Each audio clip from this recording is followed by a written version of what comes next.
Assalamualaikum warahmatullahi wabarakatuh. Selamat siang. Saya Mentari Adelia selaku host MA Arifah Podcast MA Arifah Goa. Dan kita kedatangan tamu yang sangat spesial, yaitu Zakia Andri.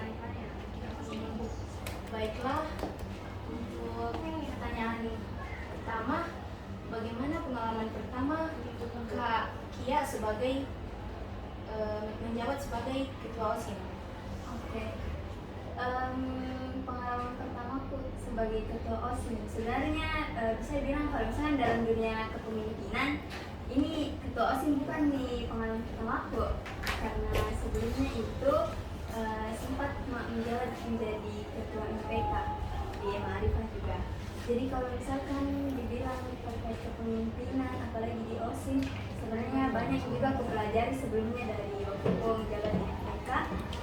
Terus pengalamanku itu mungkin bedanya MPK sama OSIM itu kalau misalkan OSIM kita itu terjun langsung di lapangan. Jadi kalau misalkan MPK itu dia cuma evaluasi, terus memberikan saran, masukan. Kalau misalkan OSIM itu kita terjun langsung bagaimana caranya supaya efektif ini kegiatan berjalan dengan lancar, terus tepat waktu, apa yang harus kita ambil tindakan-tindakan kalau misalkan terjadi yang seperti ini, seperti itu. Apakah Kia menjabat MPK dan ketua OSIM bersamaan? Tidak, saya itu menjabat sebagai ketua MPK itu saat saya di kelas 10, dan di kelas 11 itu saya sempat mencalonkan diri sebagai ketua OSIM dan alhamdulillah terpilih dari sampai sekarang. Apa saja peran Kak Kia untuk menunjukkan kepada siswa-siswa Arifah dan untuk menunjukkan bahwa Kak Kia Ketua OSIM? Kalau misalkan peranku mungkin harus sebagai contoh bagi siswa-siswi di Ma'arifah Goa, terutama kepada pengurusku, karena kan ini OSIM dia itu sebagai contoh untuk siswa-siswi di Ma'arifah Goa, dan apalagi terutama ketuanya. Kita ini harus terutama yang paling pertama itu yang dikasih contoh itu kepada pengurusnya.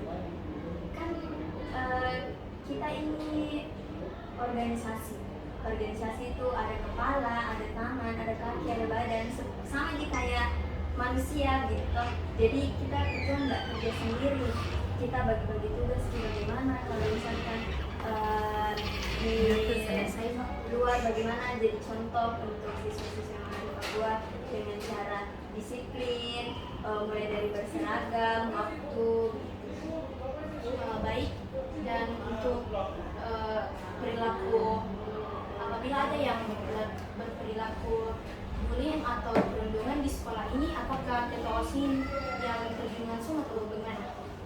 Mungkin kalau untuk sekarang dari guru ada mereka satgas bullying, jadi mungkin kalau untuk sekarang kalau ada bullying seperti itu langsung jadi ke guru, kecuali mungkin tanpa sepengetahuan guru, biasa mereka tuh langsung lapor ke MPK atau OSIM, karena kan MPK sebagai majelis perwakilan kelas dan OSIM itu yang bisa turun langsung untuk menangani hal-hal seperti itu. Mungkin seperti itu. Keren sekali ya. Mungkin hanya itu untuk pertanyaan saya kepada Kak Kia selaku ketua OSIM. Kita tutup podcast untuk hari ini. Terima kasih. Wassalamualaikum warahmatullahi wabarakatuh.